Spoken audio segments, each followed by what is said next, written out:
ভোটের আগে কিরকম নির্দোষ হয়ে আপনার কাছে ভোট চাই, যে গো বেচারা আমরা কিছুই জানি না, আমরা আপনাদের সেবা করতে এসেছি, সদা সত্য কথা বলিব। কিন্তু এই সদা সত্য কথাটা, সদা মিথ্যা কথা কি সুন্দর স্মার্টলি ভাবে বলে নেতামন্ত্রী। তো সেটাই আপনাদের কাছে আজকে পর্দা ফাঁস করব। বাট তার আগে বলবো, নমস্কার বন্ধুরা, আপনারা দেখছেন ডাক বাংলা চ্যানেল, সব খবর সত্য খবর, সঙ্গে পূর্ণিমা। আপনাদের আশীর্বাদ আর ভালোবাসা নিয়ে শুরু করছি আজকের খবর। তো ঠিক প্রতিবেদনটা বলার আগে আপনাদের একটা ভিডিও চালিয়ে দেখাবো যে কিভাবে আপনাদের ম্যানিপুলেট করা হচ্ছে জনতাকে। আগে ভিডিওটা দেখে নেন।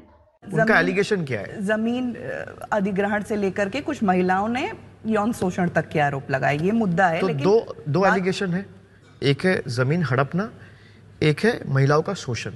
ये दो एलिगेशन आप लगा रहे हो। किसके खिलाफ आपने लगाया? 3 आदमियों के खिलाफ। एक है शिबो प्रसाद हजरा, एक है उत्तम सरदार, तीसरा है शेख शाहजहां। अब शेख शाहजहां का गिरफ्तारी में अगर हाईकोर्ट रोक लगा देगी तो आप कैसे उनको गिरफ्तार करोगे भाई? जरा मुझे बताइए। हाईकोर्ट का ऑर्डर है मेरा फोन पे, मैं आपको दिखा दूंगा, जहां पे हाईकोर्ट ने साफ साफ लिखा है कि the West Bengal police is stopped from proceeding with the investigation. Stop from proceeding with the investigation মানে কোর্ট আপনাকে বলে দিয়েছে আপনি এই ইনভেস্টিগেশনটাকে স্টপ করে দেন। শেখ শাহজাহানকে তাহলে আমরা কি করে অ্যারেস্ট করব? এটাই বেসিক্যালি অভিষেক ব্যানার্জি আপনাদের বলার চেষ্টা করছে, যে দেখুন ওহো আমরা তো শেখ শাহজাহানকে ধরতেই চাইছি, আমরা তোকে অ্যারেস্ট করতেই চাইছি, কোর্ট আমাদের স্টপ লাগিয়ে দিয়েছে ইনভেস্টিগেশন, আমরা কি করে অ্যারেস্ট করব?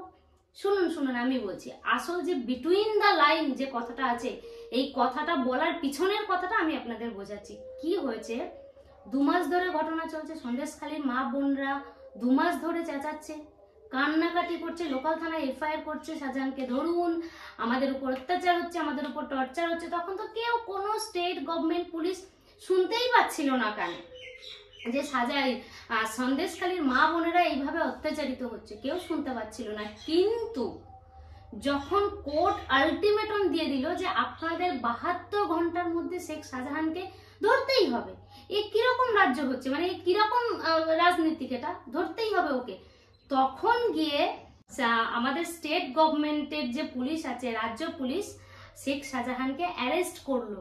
কোর্ট অর্ডার দেওয়ার পর অ্যারেস্ট করলো, কিন্তু ততক্ষণে ইডি পশ্চিমবাংলায় চলে এসেছে শেখ শাহজাহানকে অ্যারেস্ট করার জন্য। আমাদের গভর্নমেন্টের চালাকিটা দেখেন, এরা হচ্ছে কি স্টেট গভর্নমেন্টকে দিয়ে যখন শাহজাহান শেখকে অ্যারেস্ট এই কারণে করালো যাতে করে শাহজাহান শেখকে ইডির হাতে না দিতে হয়, ওকে ইডির হাত থেকে এক প্রকার বাঁচানোর জন্য, সেফগার্ড করার জন্য স্টেট গভর্নমেন্ট অ্যারেস্ট করলো। রাজ্য পুলিশ সঙ্গে সঙ্গে করলো কি, ইনভেস্টিগেশনটাকে সিবিআই এর হাতে তুলে দিল, সিআইডির হাতে তুলে দিল, যেটাও কিনা রাজ্য সরকারের আন্ডারেই থাকে সিআইডি। কিন্তু ওরা সিবিআই এর হাতে কেন দিল না? তখন ইডি এসে বলছে আমাদের তো ভাই শেখ শাহজাহানকে চাই, আমরা অনেক দিন ধরে শেখ শাহজাহানের ওপর ইনভেস্টিগেশন করতে চাইছি, আমরা এখন ওকে ধরতে এসেছি, 2 মাস ধরে ওনার উপর অ্যালিগেশন লেগে আছে। এতদিন রাজ্য সরকারের পুলিশ কি করছিল? তখন রাজ্য সরকারের এটা কিন্তু চালাকি। তখন আপনাকে কি বলছে, দেখুন আমরা তোকে অ্যারেস্ট করেই নিয়েছি, কোর্ট আমাদের বারণ করছে। কেন কোর্ট বারণ করছে? ইডি তখন কোর্টের কাছে গেছে যে দেখুন ওই শেখ শাহজাহানকে এখন আমাদেরকে দেন, আমরা ওকে ইনভেস্টিগেশন করব। কিন্তু রাজ্য সরকার, পশ্চিমবাংলার রাজ্য আমাদের সাথে কোঅপারেট করছে না, আমাদেরকে দিচ্ছে না, কেসটা তুলে দিয়েছে সিআইডির হাতে। তখন গিয়ে কোর্ট সমস্ত কিছু দেখার পর বললো হ্যাঁ এ তো সত্যি কথা, তানাশাই হচ্ছে, আপনারা কেন ইডি এর হাতে দেবেন না? যখন 2 মাস আপনাদের কাছে সময় ছিল, আমি 72 ঘন্টার মধ্যে ধরতে বললাম বলে এখন ধরলেন। এতদিন কি করছিলেন? এতদিন তো আপনার পুলিশ খুঁজে পর্যন্ত পাচ্ছিল না সেই শেখ শাহজাহানকে, যে কিনা সন্দেশখালীর মধ্যেই ঘুরে বেড়াচ্ছিল। আর এখন আপনি যাও বা ধরলেন, ধরে বলছেন সিআইডির হাতে, সিবিআই এর হাতে দেবেন না। একদম বন্ধ করুন আপনারা, আর ইডির হাতে এক্ষুনি তুলে দেন শাহজাহানকে। ওই জন্য কিন্তু কোর্ট আপনার ওই ইনভেস্টিগেশনের উপর স্টে অর্ডার লাগিয়েছে, যাতে করে আপনারা ওকে সেফগার্ড করে সিআইডি আর স্টেট পুলিশ দিয়ে একটা খেলা খেলবেন আর ইডির হাতে দেবেন না, ওটা যেন না হয়। এই জন্য কোর্ট যাতে নাইনসাফি না হয় কারোর সাথে, এই জন্য কোর্ট সেখানে অর্ডারটা স্টপ লাগিয়েছে। বাট তারপরে আপনাদের অভিষেক ব্যানার্জি খুব চালাকের সাথে কিভাবে ম্যানিপুলেট করছে আরেকটুখানি ওর ক্লিপটা আগে শুনে নেন ভিডিওটা, তারপরে আমি আপনাদের ঠিক এইভাবে এক্সপ্লেন করব। तो आप गिरफ्तार कैसे करोगे? जिस दिन हाई कोर्ट ने ये क्लैरिफाई किया उसका 48 घंटे के अंदर शेख शाहजहां अरेस्ट हुआ। कौन किया? बीजेपी का, मोदी जी का ईडी सीबीआई नहीं किया, पश्चिम बंगाल पुलिस ने गिरफ्तारी किया।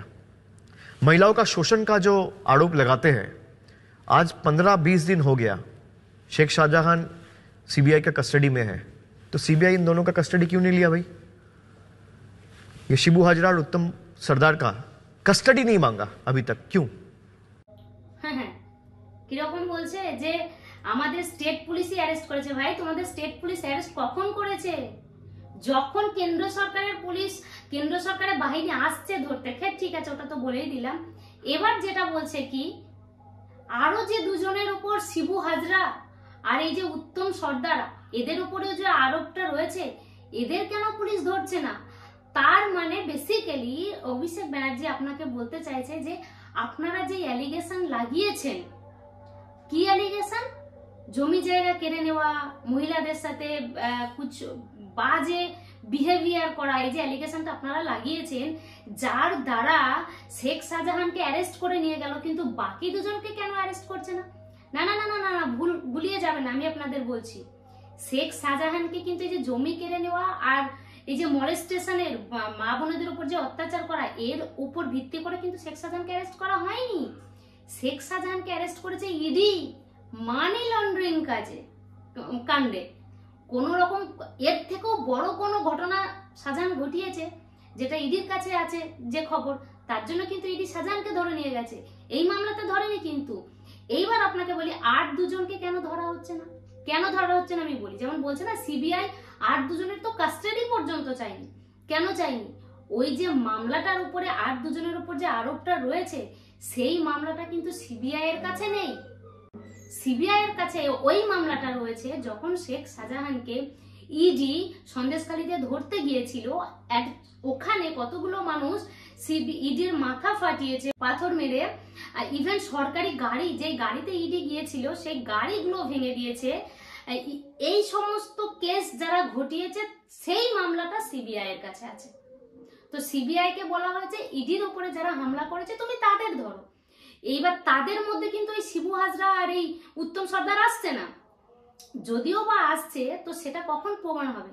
যখন শেখ শাহজাহান ইডির কাছে কনফেস করবে, মানে ইডির কাছে ইডি বলাতে বাধ্য করবে যে আপনি আগে সত্যি কথাটা বলুন যে শিবু হাজরা আর এই যে উত্তম সর্দার ইডিআই কে হামলা করার মধ্যে ছিল কিনা।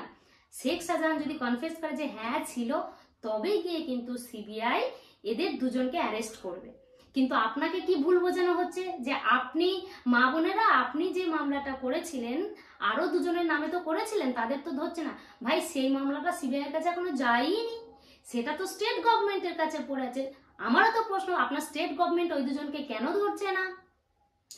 কোর্ট তো বলেনি যে যারা জমি কেড়ে নেওয়ার মামলাতে আর মহিলাদের মলেস্ট করার মামলাতে যারা দোষী তাদেরকে ধরবেন না।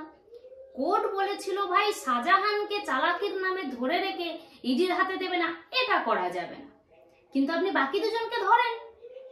কে বলেছে আপনাকে কোর্ট বাকি দুজনকে ধরতে বারণ করেছে? আপনার স্টেট পুলিশ দিয়ে আপনি ধরাচ্ছেন না, আর আপনি দোষটাকে পুরো ঘুরিয়ে ম্যানিপুলেট করে সিবির ঘাড়ে দিয়ে দিচ্ছেন, সিবিআই এর ঘাড়ে দিয়ে দিচ্ছেন। আরে সিবিআই কে আগে মামলাটা দেন, তারপর দেখুন সিবিআই ধরছে কি ধরছে না। আর জনতাও এতটা কি করেই বা বুঝবে? দেখুন, জনতা সেটাই কেস করবে, সেটাই এফআইআর করবে লোকাল পুলিশে, যেটা জনতা চোখে দেখতে পাবে। জনতা চোখে কি দেখতে পায়? কে কাকে মারছে, কে কার সাথে মলেস্টেশন করছে, কে কার জমি জায়গা ছিঁড়ে নিচ্ছে, কোন নেতা কাজ করছে না, এগুলোই জনতা দেখবে, আর এগুলোর ভিত্তিতেই জনতা কেস করবে। কিন্তু জনতার তো এইসব কিছু জানার অধিকারই, মানে জানার কোনো ক্ষমতাই নেই যে কার ঘরে কত হাজার কোটি কোটি টাকা পাওয়া যাবে, কোন মন্ত্রীর গার্লফ্রেন্ডের ঘরে কত কেজি সোনা পাওয়া যাবে, যেটা তো ইডির কাছে থাকবে।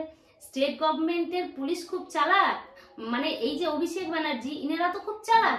আপনাকে কিভাবে ম্যানিপুলেট করছে? কারণ এরা জানে যে স্টেট গভর্নমেন্ট যদি, স্টেটের পুলিশ যদি ইডি শাহজাহানকে ধরে নিয়ে যায়, তো এখানে তো কিছু হবে না, এখানে জাস্ট কদিন সেফ গার্ডে থাকবে। কিন্তু ইডির কাছে তো এর থেকে বড় মামলা আছে, মানে ইডির কাছে তো এর থেকে বড় তথ্য আছে, ইডির কাছে চলে গেলে তো সব ফাঁস হয়ে যাবে।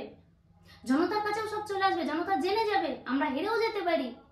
যার জন্য এ দিতে চাইছে না ইডির কাছে। আর আপনাদেরকে বলছে, দেখুন আপনারা তো কেস করেছেন, ওদের ধরছেন না। আরে আপনারা যেই কেসটা করেছেন না, সেই কেসটা সিবিআই এর কাছে এক প্রকার যায়নি। সিবিআই এর কাছে আছে অন্য কেস, যারা ইডির ওপর হামলা করেছে সেই কেসটা সিবিআই এর কাছে আছে। তো আশা করছি আমি আপনাদের সবটাই বোঝাতে পেরেছি, আপনারাও বুঝুন, আপনারাও অ্যাওয়ারনেস দেওয়ার চেষ্টা করুন। বুঝতে পারছি আমজনতার এই সব কিছু জানা মানে পসিবল নয়, তবুও কি বলবো না, যারা বুঝতে পারছেন, এই যেমন দেখুন আমি প্রথমে ভাবছিলাম তাই তো কেন অ্যারেস্ট করছেন না বাকি দুজনকে, কিন্তু জানতে গিয়ে দেখলাম যে কেন, ওই কেনটা খুঁজতে গিয়ে যখন আমি রিসার্চ করলাম বিহাইন্ড দ্য লাইন, মানে অভিষেক যেটা বলছেন তার পিছনের যে কথাগুলো যেটা বলছে না, সেগুলোকে যখন কেন বলে সার্চ করতে লাগলাম, তখনই কিন্তু আমি বুঝতে পারলাম। তো আমিও আমার মাধ্যমে চেষ্টা করছি, যতজন জানতে পারে জানেন। দেখুন আপনার একটা ভোট আমাদের দেশের জন্য, আমাদের রাজ্যের জন্য খুবই গুরুত্বপূর্ণ। তো খুব বুঝে ভোট দেবেন।